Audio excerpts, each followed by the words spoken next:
માં જગતમાં બીજા વગડાના વાહ. માં જેવો તો દેવ કોઈ જગતમાં થયો નથી, થવાનો નથી, થશે પણ નહીં. માં કેને કેવી? દીકરો સુવે ને જાગે એનું નામ માં, દીકરો જમે ને ભૂખી રહે એનું નામ માં.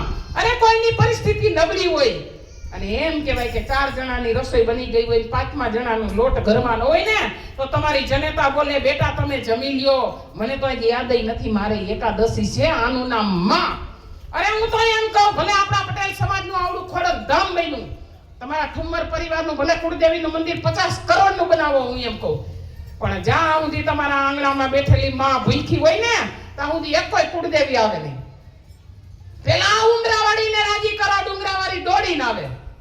હજારો એવા દાખલા છે. માને ભજવાથી ભગવાન મળે, પણ ભગવાનને ભજવાથી ગયેલા મા બાપ પાછા આવે એવો જગતમાં ક્યાંય દાખલો નથી.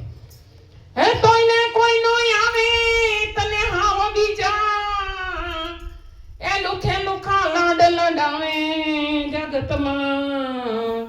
જન્મ દેનારી રે એ જનેતાની તોયલે કોઈ નો આવે. લોજ હોટલમાં તમે એ જમવા જાવ તો બાકડે બિલ પેલા બિલ આપો.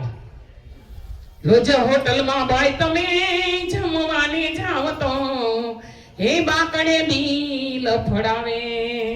માતા રે તારી કારી મજૂરી કરીને તને એ ખોરામાં બેહારી ખવડાવે. એવી 5 સ્ટાર હોટલમાં જાવ ને તો એવો સ્વાદ નો આવે. એ ખોરે બેહારી ખવડાવે જગતમાં. જન્મ દેનારી રે એ જનેતાની તોયલે કોઈ નો આવે. તમે નવા મકાનનું નિર્માણ કરો કે નવું 2 વ્હીલ લ્યો, નવું 4 વ્હીલ લ્યો, પેલી એન્ટ્રી તમારી માની કરો.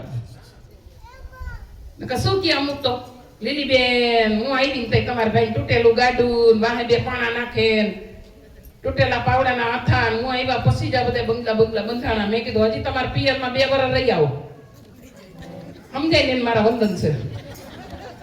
એટલે તમારા ભાઈ ની ચાપટ બંગલા બધાઈ જાય. એવું નથી હોતું. તમારા માવતરે તમારી વાહે કમર કસી છે. માં જેવી જાત જગતમાં જન્મી નથી. આપણા પટેલ સમાજની અંદર બનેલી એક સત્ય ઘટના કે દીકરી સાસરે ગઈ અને સાસરે ગયા પછી એમ કહેવાય